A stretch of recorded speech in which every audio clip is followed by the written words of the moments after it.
वीरों की धरती, जवानों का देश, बागी बलिया उत्तर प्रदेश। हमारे साथ बलिया के सांसद हैं सनातन पांडे, और इनसे हम बात करें कि जिस तरीके से सांसदी का चुनाव हुआ है, गहमी गहमा के साथ परिणाम बहुत बेहतर आया है। और जिस तरीके से सदन चल रहा था, हर लोग संसद टीवी देखा है, और हर चीज राहुल गांधी जो इंडिया गठबंधन के नेता हैं उनको भी। नेताजी, जिस तरीके से चुनाव का परिणाम आया और जिस तरीके से सदन चला, और सदन में विशेष करके बहुत सारी बातें हुई, लेकिन हम थोड़ा सा बात करेंगे इसमें छात्रों को लेकर बहुत आक्रोश है। लीक, पेपर लीक को लेकर क्या मानते हैं? ये पेपर वाली लीक सरकार जो है, कब तक ये चलेगी, कब तक ये बंद हो पाएगा? ये आज तक जितनी भी परीक्षाएं हुई हैं उसमें एक भी परीक्षा ऐसी नहीं हुई है जिससे हमारे जो है छात्रों को और बेरोजगार युवकों को फायदा हुआ हो। 9 परीक्षाएं उत्तर प्रदेश में हुई हैं, एक भी परीक्षा का रिजल्ट नहीं आया। नीट की परीक्षा हुई, उसके भी पेपर लीक आउट हुए। इससे स्पष्ट है उत्तर प्रदेश सरकार और केंद्र की सरकार जो है नौजवानों को रोजगार देना नहीं चाहती। अगर बाबा का बुलडोजर ग्राम समाज की बसी हुई आधी डिसमिल से कम जमीन पर जिन्होंने अपनी पूरी जिंदगी कमाई लगा दिया हो, उस पर कार्रवाई करने में उनको हिचक नहीं है, उसको उजाड़ने में हिचक नहीं है। तो इतने जो पेपर लीक हुए हैं, इसमें संलिप्त लोग हैं, उनको अधिकारी हैं, उनके घरों पर बुलडोजर क्यों नहीं चलाया जा रहा है? अगर ये न्यायप्रिय सरकार है, चाहे प्रदेश की सरकार चाहे केंद्र की सरकार है, तो अगर परीक्षा पहले या पेपर लीक पहले से शुरू हो गया होता तो आज ये दिन जो है हिंदुस्तान के नौजवानों को देखने को नहीं मिलता। इस सभी परीक्षा लीक और पेपर लीक के जिम्मेदार भारतीय जनता पार्टी, चाहे केंद्र की सरकार हो चाहे उत्तर प्रदेश सरकार है। आप कुछ देर पहले एक बात कह रहे थे कि ये सरकार आईसीयू में चली गई है। बलिया की जनता ने एक डॉक्टर भेजा है, जिन डॉक्टर का नाम है सनातन पांडे। क्या इंजेक्शन लगाएंगे, कौन सा इंजेक्शन लगाएंगे कि भारतीय जनता पार्टी उठकर खड़ी हो जाए? देखिए, हम भारतीय जनता पार्टी को उठकर खड़ा करने के लिए क्यों ये लगाऊंगा? हम तो भाजपा के जो नीति है, जो देश हित में नहीं है, नौजवानों के हित में नहीं है, किसानों के हित में नहीं है, छात्राओं के हित में नहीं है, उसको हटाने के लिए हम चुनाव लड़े हैं ना। और जनता ने जो जनादेश दिया है, वो भले ही जोड़ गणेश सरकार बना ली हो, लेकिन उनको स्पष्ट बहुमत नहीं मिला है।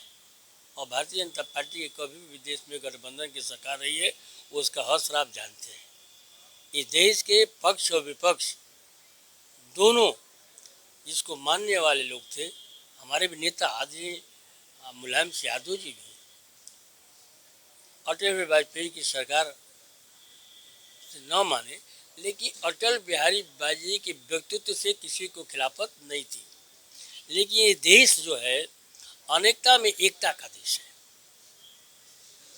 इस देश में सबको समान रूप से अपने अपने धर्मों को आधार पर जीने का अधिकार है। हम किसी पर कुछ थोप नहीं सकते, चाहे हिंदू हो, चाहे मुस्लिम हो, चाहे सिख हो, चाहे ईसाई हो। हम अपना धर्म थोप नहीं सकते, उसको स्वतंत्रता है। भारत का जो संविधान कहता है कि भारत में रहने वाले सभी लोगों को अपने अपने तरीके से रहने और खाने पीने का अधिकार है, इस पर कोई प्रतिबंध नहीं लगा सकता है।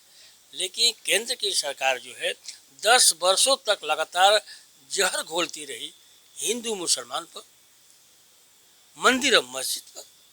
आज जो है कम से कम हिंदुस्तान की जनता ने ये बताने का काम किया है कि हम जो है आपके एजेंडे के खिलाफ है, आपके हम जो है मंसूबे हैं उसके खिलाफ है।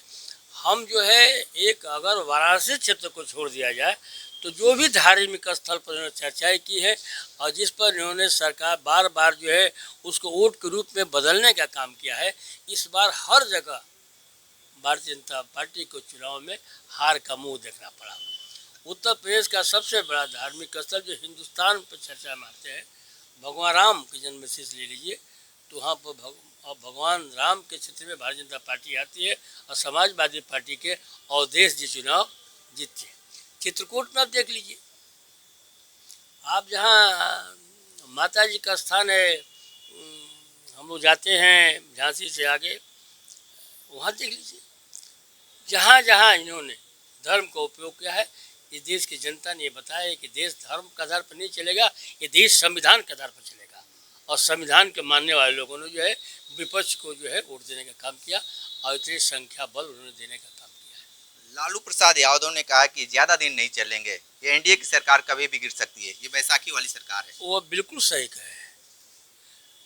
भारतीय जनता पार्टी की तो सरकार है नहीं, ये तो एनडीए की सरकार है।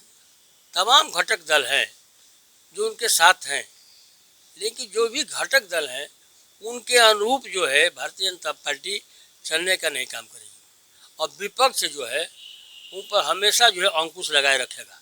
इसलिए कि विपक्ष जो है 10 वर्षों में 2014 जो हो जाए उसके बाद जो है सबसे मजबूत विपक्ष आज जो है मिला है।